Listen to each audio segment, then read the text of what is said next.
Ronaldo. Agora eu não sei mais, mas no tempo dele de Real Madrid, por exemplo, ele acordava cedo, ia pro clube, chegava antes de todo mundo, fazia todos os treinos, voltava pra casa, banho de gelo, comia, descansava um pouco. À tarde ele fazia outro treino na academia dele. Ele tinha um treino que...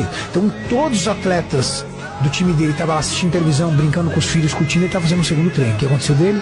Ele conseguiu, através da estratégia dele como atleta, bater de frente com um gênio como o Lionel Messi. Talvez Cristiano Ronaldo não tenha tido ou não tenha a genialidade de Lionel Messi, mas o caminho estreito que ele percorreu fez ele bater de frente bonito com o Lionel, tendo ainda, na opinião de muitas pessoas, sendo ele melhor do que Messi, e outras pessoas achando Messi melhor do que ele.